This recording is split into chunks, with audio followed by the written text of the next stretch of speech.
ఒక కాలనీలో ఒక వృద్ధ దంపతులు నివసిస్తూ ఉన్నారు.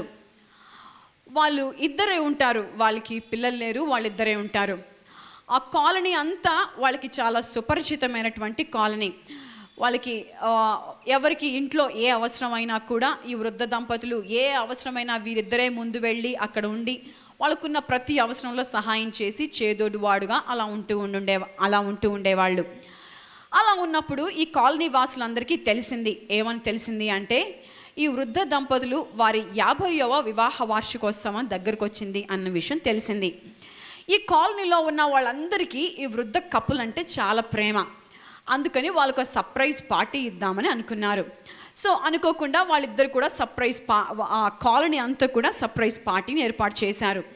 కాలనీ సర్ప్రైజ్ పార్టీ ఇవ్వాలి అని అనుకుంటూ ఉండగానే ఈ వృద్ధ దంపతులు ఇద్దరు కూడా ఒకరికొకరు సర్ప్రైజ్ ఇద్దాము అని అనుకున్నారు. సో అలా అనుకొని వాళ్ళిద్దరు వాళ్ళ పనుల్లో నిమగ్నమయ్యారు. ఆ రోజు రానే వచ్చింది. ఆ రోజు సర్ప్రైజ్గా కాలనీ వాళ్ళు వచ్చి అప్పుడు చెప్పారు, అయ్యా మీ ఇద్దరి కోసం మేము సర్ప్రైజ్ పార్టీ అరేంజ్ చేశాము, దయచేసి మీరు రండి అని చెప్పారు. టైం ఎన్ని గంటలు అంటే సాయంత్రం 6:30, 7 ఆ టైంకి వచ్చేయండి అన్నారు. వీళ్ళందరికంటే రావడానికంటే ముందే కాలనీ వాళ్ళందరూ వచ్చేసారు. ఎందుకంటే ఆ కపుల్ అంటే వాళ్ళకి చాలా ఇష్టం, వాళ్ళిద్దరిని సంతోష పెట్టాలని వీళ్ళందరూ కూడా అనుకున్నారు. సరే వచ్చి అక్కడ కూర్చున్న తర్వాత ఈ ఇద్దరు కపుల్ కూడా వచ్చారు. ఇద్దరు కపుల్ రాగానే ఆ కాలనీ అంటే అక్కడ గ్యాదరింగ్ అంతా కూడా కామ్గా అయిపోయారు. ఎవరేం మాట్లాడట్లేదు, ఆశ్చర్యంగా ఉన్నారు. వాళ్ళ ఆశ్చర్యానికి కారణం ఏంటి అంటే, ఆ ఇద్దరు కపుల్ వచ్చి ఆ యొక్క ప్లేస్లో వాళ్ళకి ఇచ్చినటువంటి ప్లేస్లో కూర్చొని వాళ్ళ కొరకు తెచ్చుకున్న సర్ప్రైజ్ గిఫ్ట్లు ఇవ్వాలి అని అనుకున్నారు. ఏంటి ఆ సర్ప్రైజ్ గిఫ్ట్ అంటే, ఈ వృద్ధ స్త్రీకి చాలా మంచి పొడవాటి హెయిర్ ఉండేది. అందుకని అతను అనుకున్నాడు, I should give a beautiful comb. ఆమెకి ఎప్పుడు చాలా ఇష్టమైనటువంటి మంచి పువ్వులు స్టడెడ్గా ఉన్నటువంటి కోంబ్ కొనుక్కోవాలని ఎప్పుడు అనుకుంటూ ఉండేది. సో ఈయన చాలా చాలా చాలా కష్టపడి తనకున్నటువంటి వాచ్ని కూడా అమ్మేసేసి ఆ యొక్క దాన్ని కొనుక్కొని వచ్చాడు అనమాట. కానీ ఎదురుగా వచ్చేపాటికి వాళ్ళ వైఫ్ని చూసేపాటికి ఆమెకి జుట్టు లేదు. ఈయన అసలు ఆశ్చర్యపోయాడు, నేనేమో ఇంత అందమైన కోమ్ని కొనుక్కొచ్చాను, దువ్వెను కొనుక్కొచ్చుకున్నాను, ఈమె జుట్టు లేదేంటి అని ఆశ్చర్యంగా నుంచున్నాడు. అందరి ఆశ్చర్యాన్ని తెరదించుతూ అప్పుడు ఆమె చేతిలో ఉన్నటువంటి ఆ గిఫ్ట్ బాక్స్ ఓపెన్ చేసి ఆయన చెయ్యి తీసుకుంది. ఆయన చెయ్యిని తీసుకున్నప్పుడు ఆమెకి సర్ప్రైజ్గా తన భర్తకి వాచ్ కనిపించలేదు. ఏమైపోయింది నీ వాచ్ అని చెప్పి అడిగింది. తను ఏమీ సమాధానం చెప్పలేదు. సరే ఏమి సమాధానం చెప్పకపోయినా ఈమె యొక్క తను తెచ్చినటువంటి గిఫ్ట్ వండర్ఫుల్ వాచ్ని తన చేతికి పెట్టింది. ఆమె అడిగింది, నువ్వెందుకు, ఏమైపోయింది నీ వాచ్ అంటే, అప్పుడు ఆయన వెనకాల నుండి సర్ప్రైజ్గా ఈ దువ్వెని తీసుకొచ్చి చూపించి నీ జుట్టు ఏమైపోయింది అని అడిగాడు. అప్పుడు ఆమె చెప్పింది, నేను ఒక పోస్టర్ చూశాను, క్యాన్సర్ వాళ్ళ కోసం డొనేట్ చేస్తే they will give some surprise gift అని నేను విన్నాను. అందుకని అక్కడికి వెళ్ళి నా హెయిర్ నేను ఇచ్చినప్పుడు నాకు వాళ్ళు డబ్బులు ఇచ్చారు, దాంతో నేను నీకు వాచ్ కొనుక్కొచ్చాను అని చెప్పింది. వాళ్ళిద్దరూ ఒకళ్ళనొకళ్ళని పట్టుకొని ఏడుస్తూ ఉన్న టైంలో ఆ కాలనీ అంతా కూడా నిశ్శబ్దంతో అలానే చూస్తూ ఉండిపోయారు.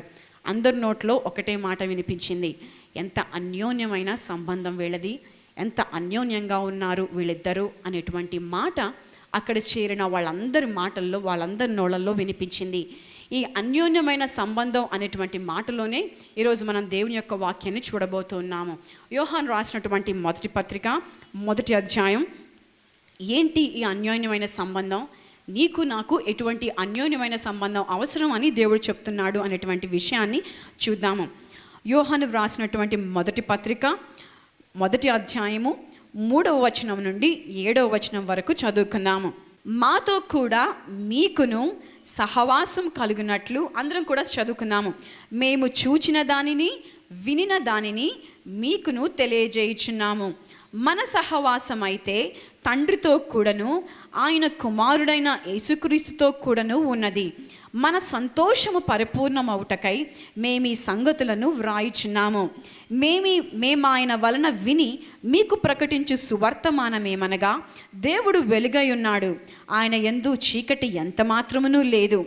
ఆయనతో కూడా సహవాసము గలవారమని చెప్పుకొని చీకటిలో నడిచిన ఎడల మనం అబద్ధమాడుచు సత్యమును జరిగింపకుందము. అయితే ఆయన వెలుగులో ఉన్న ప్రకారము మనమును వెలుగులో నడిచిన ఎడల మనము అన్యోన్య సహవాసము గలవారమై ఉందుము.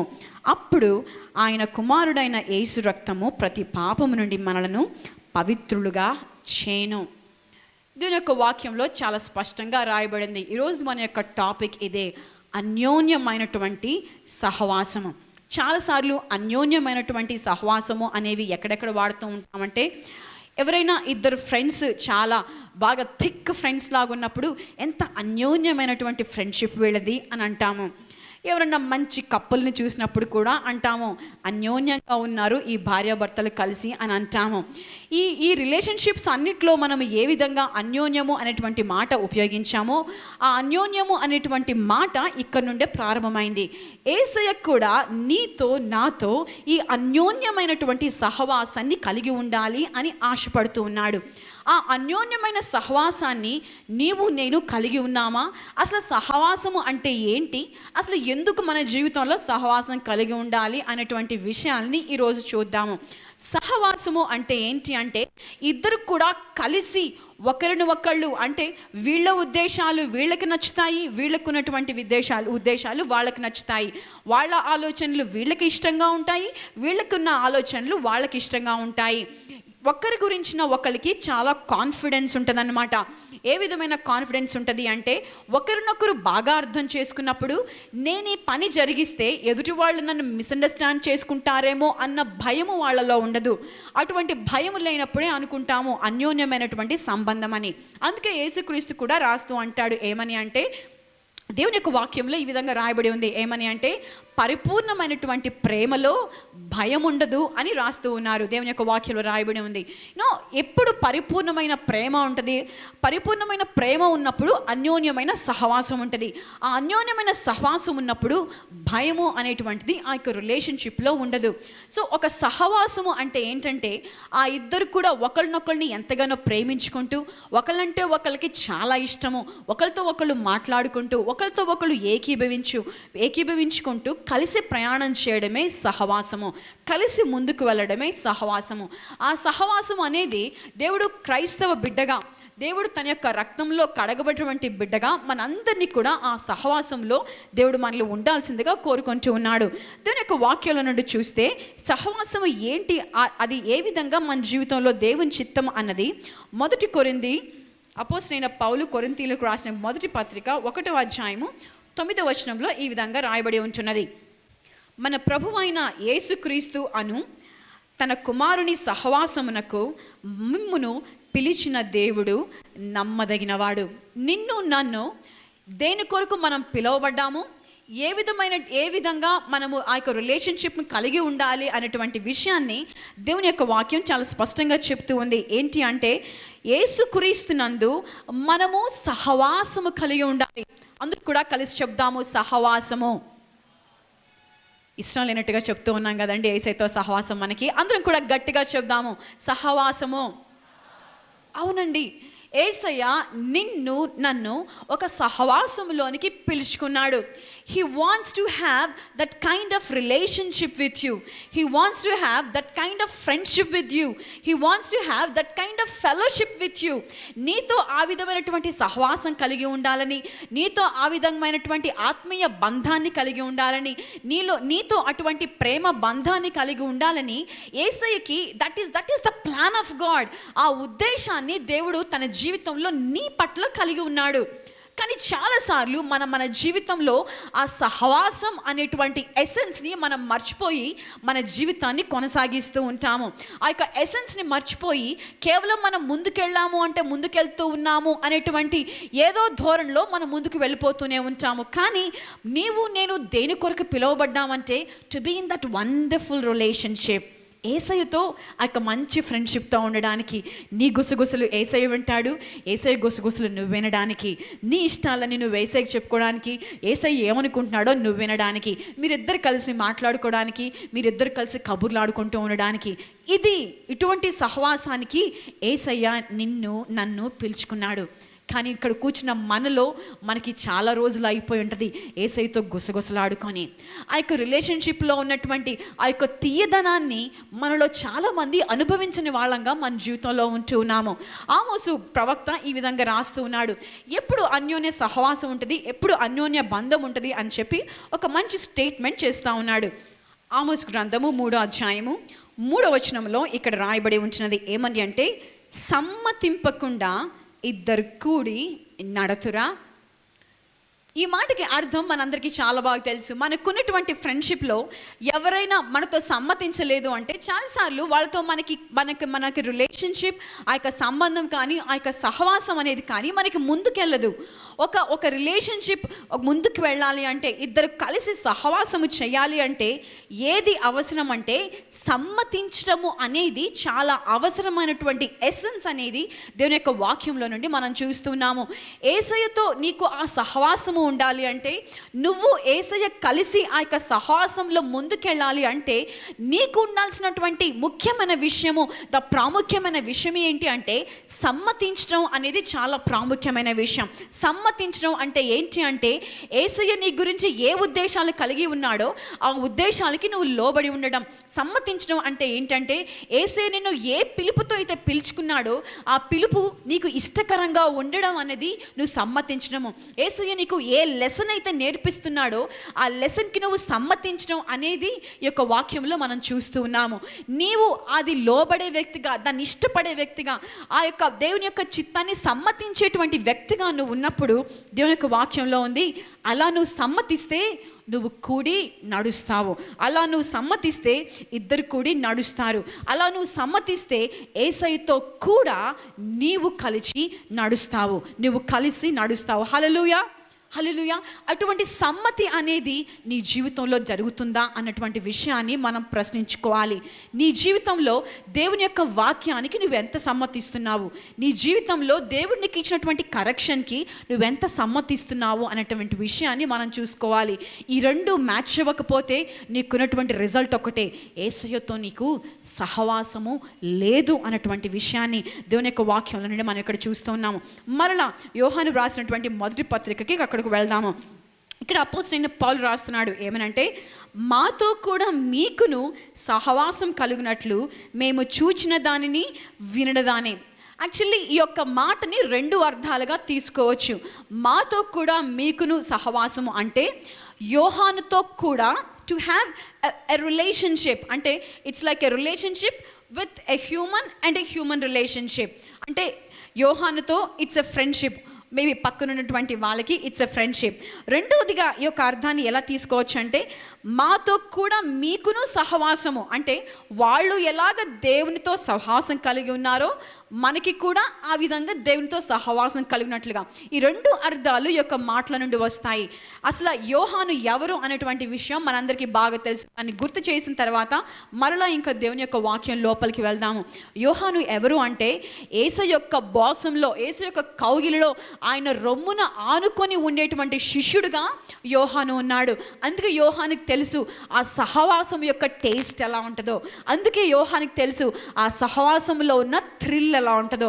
అందుకే యోహానికి తెలుసు యేసయ్యతో ఉన్నటువంటి సహవాసంలో ఎంత సంతోషం ఉంటుందో ఆయనకు తెలుసు. అందుకే రాస్తున్నాడు యోహాను ఏమని అంటే, ఆ సహవాసాన్ని మీరు కూడా కలిగి ఉన్నట్లు. ఎవరితో మన సహవాసం ఉంటుంది అని రాస్తూ ఉన్నాడంటే, మన సహవాసం అయితే తండ్రితో కూడాను, ఆయన కుమారుడైన యేసుక్రీస్తుతో కూడాను. ఆ సహవాసాన్ని మనం కలిగి ఉన్నప్పుడు ఏం జరుగుతుంది అంటే, మన సంతోషము పరిపూర్ణమవుతుంది. హల్లెలూయా, హల్లెలూయా.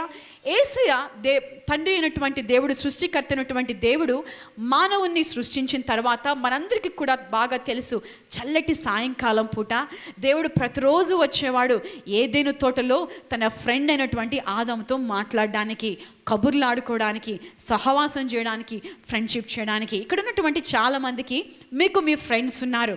మీరు ఎన్ని గుసగుసలు ఆడుకుంటారో, ఎన్ని కబుర్లు ఆడుకుంటారో మీకు తెలుసు.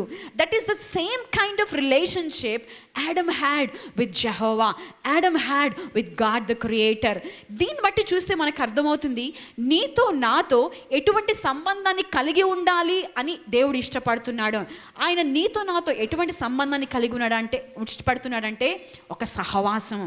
It should be like a friendship. It should be like walking together. It should be like bonding together. ఆ విధమైనటువంటి సహవాసాన్ని దేవుడు మన జీవితంలో నుండి ఆయన కోరుకుంటూ ఉన్నాడు.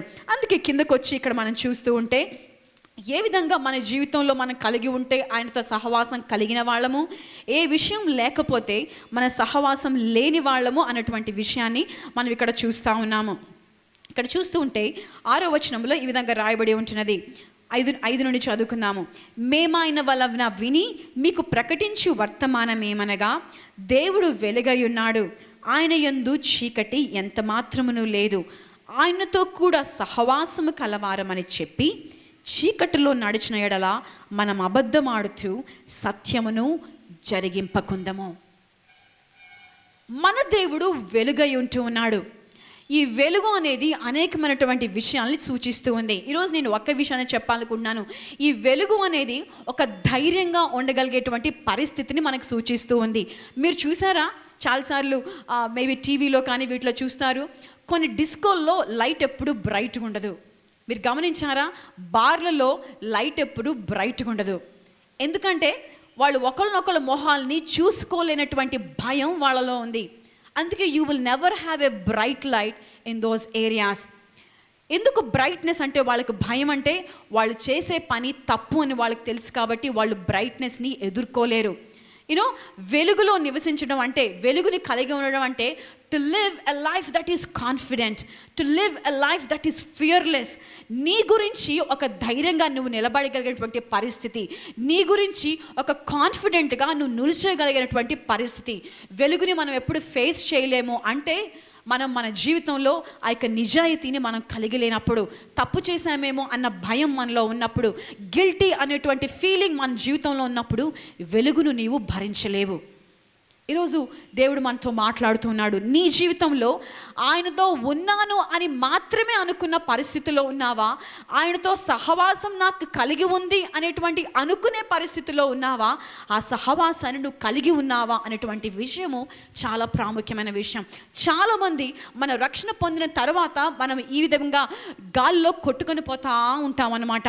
ఏ విధంగా గాల్లో కొట్టుకొని పోతా ఉంటామంటే, రక్షణ పొందాను కదా సిస్టర్, నేను ఇంకా యేసయ్యతో తూనే ఉన్నాను సిస్టర్ అని అనుకుంటూ ఉంటాము. నువ్వు నడుస్తూనే ఉన్నావు, కానీ నీ యొక్క సహవాసము వెనకాల ఉండిపోయిందేమో నువ్వు గమనించుకోవట్లేదు. నడుస్తూనే ఉన్నావు అని నువ్వు అనుకుంటూ ఉన్నావు, కానీ నీ అడుగులు ఆయన అడుగులకి కరెక్ట్గా ప్యారల్గా పడుతున్నాయా లేదా అన్న విషయాన్ని నువ్వు చూసుకోవట్లేదు. యేసయ్య ఏమని చెప్పాడు అంటే, నన్ను వెంబడించగోరేవాడు, నా శిష్యుడిగా ఉండగోరేవాడు తన యొక్క సిలువనెత్తుకొని నా అడుగు జాడల్లో నడవమని చెప్పాడు యేసయ్య.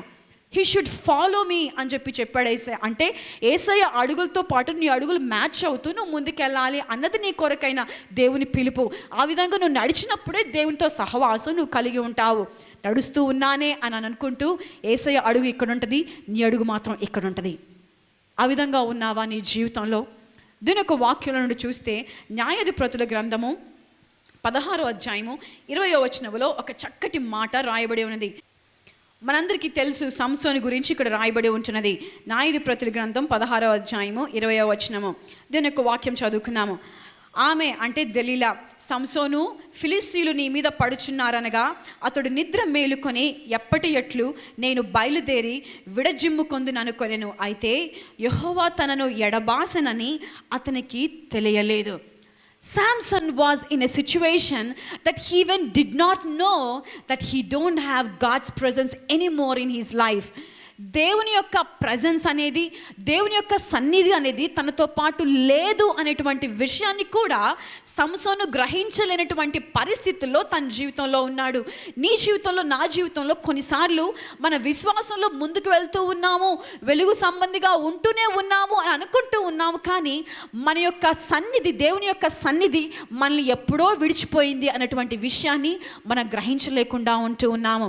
మన యొక్క జీవితంలో మనకున్నటువంటి పరిస్థితుల్లో, బిజీనెస్లో, బిజీ షెడ్యూల్లో, పిల్లలతో ఉన్నటువంటి సమస్యలతో, ప్రశ్నలతో, క్వశ్చన్ మార్క్స్తో మనం అచీవ్ చేయాల్సినటువంటి ఈ యొక్క పరిస్థితుల్లో వీటన్నిటిలో మనం కొట్టుకొని పోతూ ముందుకెళ్తూ ఏసై నీతో పాటు ఉన్నాడా లేదా, ఆయన సన్నిధి నీతో పాటు ఉన్నదా లేదా అన్న విషయాన్ని కూడా నువ్వు తెలుసుకోలేకపోతున్నావు.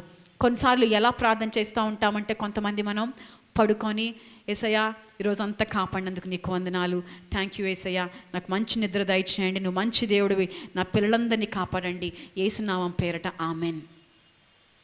ఈ ప్రార్థన నీ ప్రార్థనగా ఉందా ప్రియమైనటువంటి దేవుని బిడ్డ? పనులన్నీ చేసుకుంటాము, పనులన్నీ కూడా ఇంపార్టెంట్గా అనిపిస్తాయి, కానీ దేవునితో సమయాన్ని గలపడం అనే పాటికి వచ్చేపాటికి అది చాలా చిన్నదిగా, నామమాత్రంగా అయిపోతుంది. ఈ ప్రార్థనతో నీకు నువ్వు ఏమని కవరింగ్ చేసుకుంటావు అంటే, నేను దేవునితో సహవాసంలోనే ఉన్నానులే అని అనుకుంటూ ఉంటావు, నేను దేవునితో రిలేషన్షిప్లోనే ఉన్నానులే అని అనుకుంటూ ఉంటావు. ఆ మంచి పెయింట్ మాత్రం నీకు వేసుకుంటూ ఉంటావు. కానీ నిజమైన విషయం ఏంటి అంటే, ఆయన యొక్క సన్నిధి అనేది నిన్ను ఎక్కడో విడిచిపెట్టి నువ్వు ముందుకు వచ్చేసావు. ఆ యొక్క సహవాసం అనే దాన్ని ఎక్కడో వదిలిపెట్టి నువ్వు ముందుకు వచ్చేసావు. ఈరోజు నీ పరిస్థితి అలా ఉందా? ఏమనుకుంటూ ఉన్నారంటే కొంతమంది వెలుగులోనే ఉన్నాము అని అనుకొని వెలుగు సంబంధించినటువంటి కార్యాలు చేసేవాళ్ళుగా మాత్రం వాళ్ళ జీవితంలో లేరంట. రాస్తున్నాడు అపోస్తలుడైనటువంటి యోహాను ఇక్కడ చాలా చక్కగా. శిష్యుడైనటువంటి యోహాను ఆయనతో కూడా సహవాసం కలవారమని చెప్పుకుంటూ ఉన్నారంట. ఈ చెప్పుకునే వాళ్ళంగానే ఉంటాము. కొన్నిసార్లు మనం చెప్పుకుంటూనే ఉంటాము. మన మాటల్లో ప్రైజ్ ది లార్డ్ ఉంటుంది. మన మాటల్లో ఎక్కడ చూసినటువంటి ఆ యొక్క మంచి, మనం దేవుని బిడ్డలం, సహవాసంతోనే ఉన్నాము అని ఎదుటి వాళ్ళు అనుకోవడానికి కావాల్సిన ఇఫ్స్, క్లాసు, బట్స్, దేవుని చిత్తం, అది చిత్తం, ఇది చిత్తం అనే అవన్నీ కూడా కలగోల్పుగా ఉంటాయి. కానీ అసలు విషయం ఏంటంటే, నీ యొక్క ఇన్నర్ బీయింగ్లో సహవాసం లేదు. నీ యొక్క ఇన్నర్ బీయింగ్లో సహవాసం లేదు. ఎన్నిసార్లు, ఎన్ని సండేస్ ఇక్కడికి వచ్చి దేవుని వాక్యం విన్నా కూడా నీ జీవితంలో ఇంకా పాపాన్ని కొనసాగిస్తూనే ఉన్నావు. Some of us they got addicted to watching TV. మనలో కొంతమంది they got addicted to watching all those unwanted things that God doesn't want us to do. చాలా ఈ రోజుల్లో మనం చూసినట్లయితే ఈ యొక్క న్యూడిటీ అనేది, ఆ కాస్ట్లీస్లత అనేది, ఇవన్నీ కూడా ఎంతో ఎంతో పెరిగిపోతూ ఉన్నాయి. And some youth and even some married people, they get their joy in watching those kind of videos and those kind of photos. I say it is so shame on your part. నీవు చీకటిలో నివసిస్తున్నావు అన్న విషయాన్ని ఈరోజు పరిశుద్ధాత్మ దేవుడు నీతో ఎంతో స్ట్రైట్గా చెప్తూ ఉన్నాడు. Are you addicted to those kind of things? ఒక పాస్టర్ గారు రాస్తూ ఆ యొక్క ఎడిటోరియల్లో ఈ యొక్క పోర్నోగ్రఫీ గురించి రాశాడు. ఒక మెయిల్ రాయడం వల్ల నేను దాన్ని చదివాను. ఈయన ఏమని రాశాడు ఆయన ప్రాస్పెక్టివ్లో అని. ఆయన ఎంత చక్కగా రాశాడు అంటే, కళ్ళతో చూసి అదేదో ఎంజాయ్ చేయాలి, అది చేయాలి, ఇది చేయాలి అని కొంతమంది దేవుని యొక్క పరిశుద్ధత అన్న విషయాన్ని కూడా మర్చిపోయి వాళ్ళ యొక్క ఫిజికల్ క్రేవింగ్స్ని మాత్రమే సాటిస్ఫై చేసుకునే వాళ్ళుగా అలా తయారయ్యారు. But God has created your eyes to use for the good things. ఆ యొక్క ఒక వ్యక్తిని ఒక వేశ్య రూపంలోనో ఒక అడల్టరీగానో చూడటానికి దేవుడిని కళ్ళు ఇవ్వలేదు. కానీ many men are blind to that, or many of the people are blind to that అని ఒక మ్యాన్ రాసినప్పుడు he has written so many things which share చేయడానికి నాకు ఇంకా టైం లేదు, అది ఇప్పుడు సందర్భం కాదు కాబట్టి నేను షేర్ చేయట్లేదు. I tell you dear youngster, dear young girl and dear young boy, ప్రియమైనటువంటి దేవుని బిడ్డలారా, are you telling to yourself, నేను సహవాసాన్ని కలిగి ఉన్నాను అని అనుకునే పరిస్థితుల్లో ఉన్నావా? సహవాసాన్ని నువ్వు కలిగి ఉన్నావా? యాక్చువల్గా నీ జీవితంలో సహవాసం అని అనుకుంటూ ముందుకెళ్తూ ఉన్నావా? యాక్చువల్గా నీ రిలేషన్షిప్ ఎక్కడో వెనకాలే మర్చిపోయి చేయొదిలేసి ముందుకు వచ్చేస్తూ ఉన్నావా? సంసోనికైతే తెలియలేదు. ఏం తెలియలేదు అంటే అసలు దేవుడు తను వదిలిపెట్టాడన్న విషయం కూడా తెలియలేదు. నీ జీవితంలో కనీసం దేవుని సన్నిధి నీతో ఉందో లేదో కూడా నువ్వు తెలుసుకోలేటువంటి పరిస్థితుల్లో నువ్వు ఉన్నావంటే it is very pathetic. It is very pathetic. క్రైస్తవులంగా మనం ఎందుకు ఎఫెక్టివ్గా ఉండలేకపోతూ ఉన్నామంటే మన జీవితంలో ఈ యొక్క న్యూన్యమైన సహవాసానికి ఇవ్వాల్సిన విలువ మనం ఇవ్వం కాబట్టి మన జీవితంలో పవర్ఫుల్గా ఉండలేకపోతూ ఉన్నాము. ఈరోజు మనల్ని ఎంతగానో పరిశీలించుకోవాలి. మనం ఆయనతో కూడా సహవాసము కలవారమని చెప్పుకొని చీకటిలో నడిచిన ఎడల అబద్ధమాడుచు సత్యమును జరిగింపకుందము. అయితే ఆయన వెలుగులోనున్న ప్రకారము మనమును వెలుగులో నడిచిన ఎడల మనము అన్యోన్య సహవాసము కలిగిన వారమై ఉందము. How beautiful it will B.